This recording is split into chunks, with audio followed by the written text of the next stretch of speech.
The Bad News Bears felt like we had made it. Remember when kids' sports movies ended with a beer shower instead of a participation trophy? Well, in 1976, Paramount Pictures released a Little League movie that treated youth baseball like a hostile workplace. Director Michael Ritchie, screenwriter Bill Lancaster, and a cast of unsupervised preteens delivered the most foul-mouthed family film ever rated PG. Walter Matthau played Coach Morris Buttermaker, a washed-up ex-ball player treating Little League like court-ordered community service. Tatum O'Neal played Amanda Wurlitzer, the pitcher with the best arm in the league and the most withering glare. Earle Haley played Kelly Leak, who was a kid who showed up to practice on a Harley. But wholesome, it definitely was not. Today, 15 weird facts about the Bad News Bears. And stick around for number 1, because a stray Yankee catcher in the wrong scene basically proves that there was a secret happy ending hiding in the edit room. And a quick favor before we start, go ahead and hit like, subscribe, and ring that bell. It helps us reach more retro movie fans like you. Now, let's get our bases covered. Get it? Number 15, the kids knew exactly what they were saying. Now, for decades, fans assumed that the kids in the Bad News Bears were just innocent little angels reading curse words off a flashcard, like vocabulary words in a foreign language. But the reality was, according to the actor who was actually there, quite the opposite. Earle Haley put it plainly years later. To the cast, the dialogue wasn't shocking, it was kind of familiar. They weren't reading words that they didn't understand, they were finally allowed to say it on camera. Exactly the kind of stuff that they've been hearing and saying at school all year. That's the part that makes the movie land. Bill Lancaster's script handed the kids language that a 1976 family film was not supposed to contain. Curse words, slurs that would torpedo a modern table read in like 5 minutes today. Amanda casually mentioning that her friend is on the pill at age 11. None of it was invented for shock value. I mean, the kids on set treated it the same way that they would treat their lunchroom. Adults pretending not to hear it. The result doesn't feel like Hollywood transgression. It just feels like overheard middle school. These kids sound like they were raised by older siblings and unsupervised summer afternoons, because that's exactly what most of them were. Number 14, how the cast even got assembled. Now, the Bears don't feel like a cast. They feel like a class photo. That's not an accident. The whole casting process was loose, weird, kind of chaotic, and a few of the best stories survived. Aaron Blunt, who played outfielder Ahmad Abdul Rahim, almost didn't get the role. He showed up to the Paramount cattle call without a baseball uniform. He had a hat on backwards, jeans, a t-shirt, sulking in the corner while thousands of other kids in pristine pinstripes practiced their swings. Director Michael Ritchie walked over, he asked his name, and said, "You act like you don't want to be here." Blunt admitted that he didn't. He hated baseball. And Ritchie's response? Good. I'm the director. You just got the part. And then you've got Rudy Stein, the nervous relief pitcher with glasses. The character was originally written as Lefty Stein because he was supposed to be left-handed. Just one problem.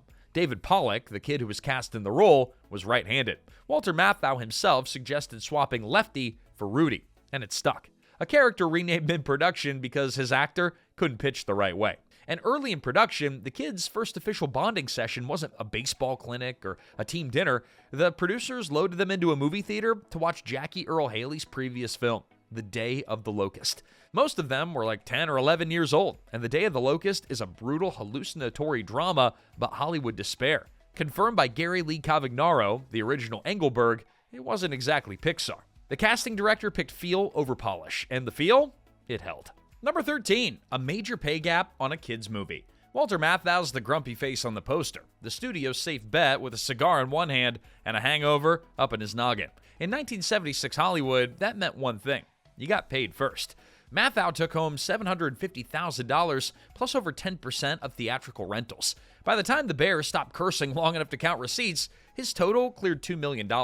Then you had Tatum O'Neal. Tatum played Amanda, the pitcher, the eye roll, the actual emotional spine of the movie. Her deal was $350K plus 8% of net profits, less than half of Matthau's base salary, for an actress who already had an Oscar on the shelf at age 10.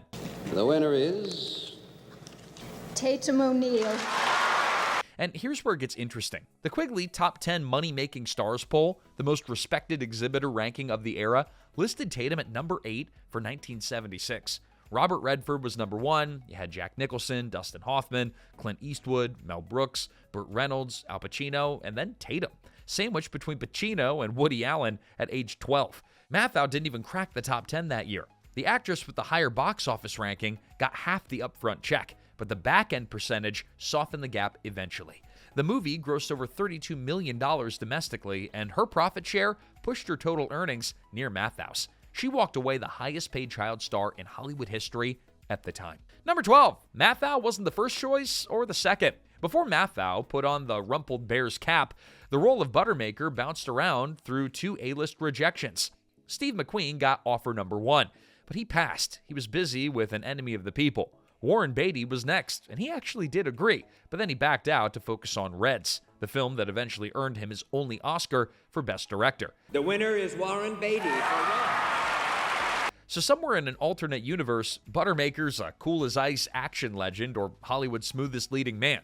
In ours, the part went to the guy who looked like he wandered onto the field after losing a bar bet. And thank God for it. What pulled Matthau in was Lancaster's script. It was sharp, unsentimental, maybe a little cruel. Buttermaker wasn't a heart-of-gold coach waiting to deliver a life lesson in the third act. He was a pool cleaner with a hangover and zero patience for suburban Little League politics. The myth says that Matthau hated working with kids, but the reality was quite soft. His own son, Charles Matthau, played a member of the rival Athletics in the film. And according to Charles, Walter had a great time on set and was warm with the younger cast. He even brought his close friend Jack Lemmon by to visit during filming, which is how an 11-year-old playing a nervous catcher in Chatsworth ended up having lunch with 2 of Hollywood's most beloved leading men. Number 11, Jackie Earle Haley learned to ride from real CHIPs. When Jackie Earle Haley was cast as Kelly Leak, the cigarette-smoking, loan-sharking, motorcycle-riding 14-year-old delinquent who terrorized the other kids on the field, there was just one small problem. He didn't know how to ride a motorcycle, so Paramount called in real California Highway Patrol officers to teach him. It sounds crazy, but it's true. Haley confirmed it himself in a New York Daily News interview. Mini bike lessons with the Highway Patrol. In the film, Kelly rides a 1975 Harley-Davidson Z90. The 1975 Harley-Davidson Z90 is used in the 1976 movie The Bad News Bears, a smaller bike from Harley's partnership with Italian manufacturer Aermacchi. It looked tough, it sounded tough, and the moment that Kelly pulled up to practice on it, every other bear understood the social order. For the trickier stunt work, like the wheelies, sharp turns, anything that required a little less child actor on a live motorcycle and a little more insurance still intact, the production swapped in a smaller Honda XR75. But the image that stuck was Haley himself, a teenager who looked like he'd already done time, weaving through a Little League parking lot on a bike that was bigger than he was. Years later, fans tracked down what they believed to be the actual Z90 from the film and presented it to Haley as a 50th anniversary gift. Turned out that the bike wasn't real. It was a tribute replica. Haley politely declined. Fitting, really. Kelly Leak's bike was never going to be easy to track down. Number 10, Tatum O'Neal really pitched. When Tatum O'Neal got cast, she was an Oscar-winning actress with zero documented Little League experience. Director Michael Ritchie even told her during auditions that they could fudge the athletic side with editing and doubles. But Tatum said, nah. She trained with a professional pitching coach for roughly 3 months before filming, a detail that she confirmed in interviews decades later. By the time the cameras rolled, the windup was real, the snap of the wrist was real, the glare from the mound, that was extremely real. But was every single throw hers? Not exactly. For the high-velocity power shots and a few specialty pitches, the production brought in a male stunt double. Sharp-eyed viewers could spot the body type giveaway in a handful of frames. But still, Tatum handled the bulk of what was on screen. When Amanda steps onto that mound, you actually are watching the best player on the field. Number 9, Buttermaker was basically Burt Lancaster in a dugout. Bill Lancaster, the film's screenwriter, was the son of Burt Lancaster, Hollywood royalty, acrobat turned leading man, intense, magnetic, and famously not the warm, fuzzy bedtime story type. So when Bill sat down to write a coach who drinks too much, pushes too hard, and treats Little League like an unpaid debt, he didn't have to dig too deep. The grumpy charisma, permanent disappointment, the energy of a man who's seen better days and doesn't feel like talking about them. Yeah, that was Burt. That was Dad. The result is a coach who feels painfully real.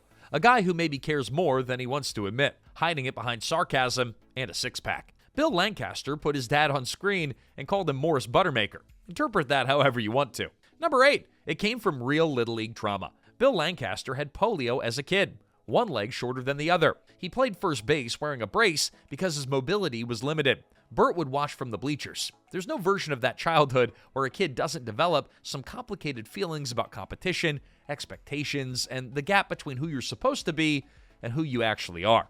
Amanda Wurlitzer, the ace pitcher, misfit, the talented outsider, was modeled on Lancaster himself. Not literally, but emotionally. Screaming parents, overbearing coaches, the dads treating 11-year-old baseball like the Olympics. And that wasn't satire either. That was memory. Lancaster grew up inside that hyper-competitive youth sports culture and knew firsthand how adults can turn a kid's game into a battlefield for their own unfinished business. Hey, quick time out. If you're loving this trip back to 1970 sports chaos, hit that like button. It helps us reach more people who remember when good game was the only trophy that you get. And drop a comment about the worst team that you ever played on. We know you had one. For me, I think it was the Astros in Little League back in my 11-year-old year. I think that was it. Let's get back into the dugout. Number 7, the field has a name, just not the field from the movie. There's a baseball field in West Los Angeles at 1411 South Sepulveda, officially named Bad News Bears Field. Plaque, signage, the whole deal. There was just one catch. No part of the movie was actually filmed there. Now, the Bears were shot at Mason Park in Chatsworth, way up in the San Fernando Valley. Production designer Polly Platt built out the diamond, dugouts, temporary fence. The film wrapped, and then that set came down. Local authorities reportedly worried the empty dugouts would become hangout spots for teenagers and had everything removed. Today, Chatsworth Field is still there, heavily remodeled with no plaque, no sign, nothing official acknowledging that a piece of American film history happened on it. The West LA field got its name for a different reason. Bill Lancaster played his actual childhood Little League games on that diamond starting in the late 1950s. Those games became the emotional fuel for the script decades later. After Lancaster died in 1977, his friends successfully pushed LA Parks and Recreation to rename the field in his honor. And in 2005, it officially became Bad News Bears Field. Number 6, Amanda was a casting carousel. Tatum O'Neal feels so locked into Amanda Wurlitzer that it's hard to imagine the role going to anyone else. But it almost did, multiple times. The first actress cast as Amanda was Jodie Foster. She had the part, but then Martin Scorsese came calling with a project called Taxi Driver, asking her to play a 12-year-old who works for a pimp in 1970s Manhattan. Foster dropped out of Bad News Bears, signed on to Taxi Driver, and then earned an Oscar nom for The Trouble. Now, producers turned next to Christy McNichol. She auditioned, and the producers told her that she had the role. They gave her the start date. They told her to prepare. But then over one weekend, they changed their minds. McNichol got a phone call telling her that the part had gone to Tatum O'Neal instead. By her own account, she was crushed. Sarah Jessica Parker tried out too. Didn't get it. And get this, Tatum O'Neal was originally asked to audition for the role of Iris in Taxi Driver, the same role that Foster left the Bad News Bears to play. Ryan O'Neal, Tatum's father, refused. He told Variety years later that he thought the part was a little too naked for her. So Foster played the dark, controversial role that earned her an Oscar nomination. And Tatum played the foul-mouthed pitcher that became a generational obsession. Number 5, fake beer, real attitude. The final scene of the Bad News Bears wouldn't survive a modern script meeting. The team doesn't win, they don't get a tidy moral. They line up, they accept their second-place trophy, and then they grab beer cans and spray them like they just won the World Series. But the kids weren't actually drinking. The production filled the bottles with ginger ale, confirmed later by Gary Lee Cavagnaro, who played Engelberg. Fizzy, harmless, and probably tasted like rebellion when you're 12. But Matthau was a different story. Buttermaker, he doesn't sip beer in the movie, he lives in it. Throughout the film, he works his way through a small lineup of cheap brands. Budweiser, Pabst, Miller, whatever was on sale at the liquor store that week. The New York Daily News had once compiled a full trivia piece counting just how many cheap brands that Buttermaker drank during the film's runtime.